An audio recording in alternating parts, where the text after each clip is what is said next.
mind is the source of bringing in information and processing that information and then responding to that. So the mind is necessary, yeah. So we just have to focus the mind on the activities. When the mind goes this way or that way, you bring it back to the activity. So for this, like chanting, chanting means to hear nicely. So keeping the hearing process foremost. When the mind goes off, you bring it back to the hearing process.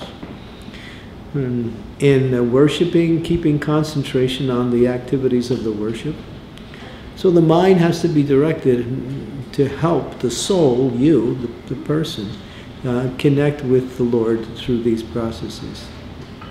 These different prayers, rituals, meditations, study. A lot of emphasis is meant on reading Scripture and understanding Scripture, speaking Scripture, practicing Scripture, like that. You can use the mind to go beyond the mind, because you have to start somewhere.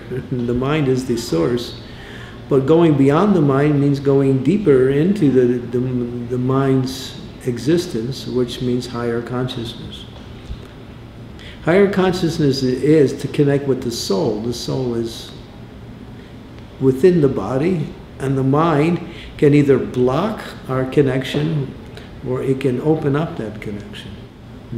But the mind is important and should not be neglected, because otherwise it will do what it wants to do, because the mind is very strong. The mind has to be directed in the right way. And Krishna explains in the Bhagavad Gita, the mind is the best friend or the worst enemy. One should elevate themselves by the mind, not degrade themselves. The mind is the friend of the living being and the enemy as well.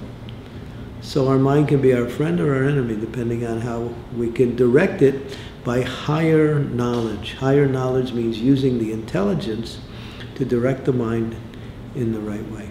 How could we have higher intelligence to direct the mind? Higher intelligence comes from the teachings of Scripture, the words of God, and the teachings of the spiritual teachers, especially one's spiritual master. Each devotee has a spiritual master who gives them knowledge, direction, like that. So we use that knowledge and guidance as a way to direct the mind.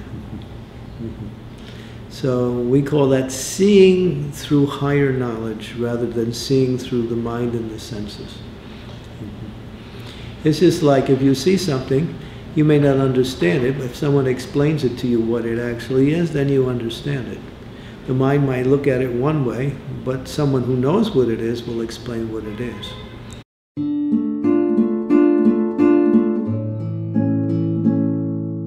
Well, mantra is not part of this world. These are spirit. The names of God, which make up the mantra, are all spiritual. And so when one starts to chant the mantra, then listening to that mantra causes the mind to go deeper into higher consciousness, elevated consciousness. Only because these words, they look like words, but they're actually names of the Lord.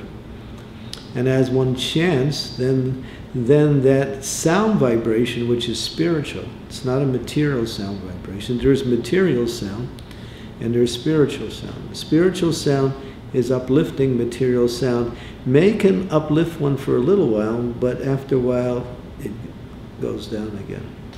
Spiritual sound is always uplifting. Uplifting means that one's consciousness is being more and more connected with the Lord.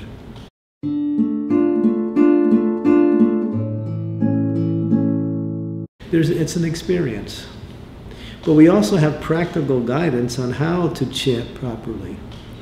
Chant with attention, chant with a feeling of devotion towards the Lord.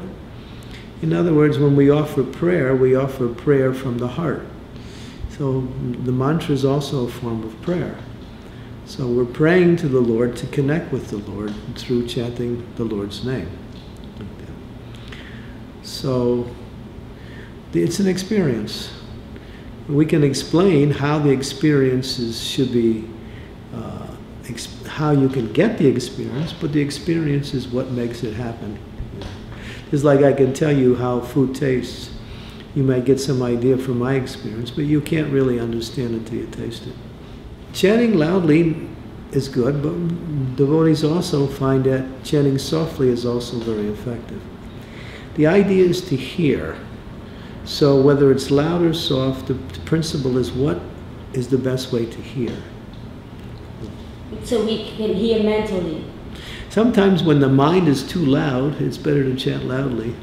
When the mind is going on and on like that, then you chant loudly. That way it brings the sound foremost.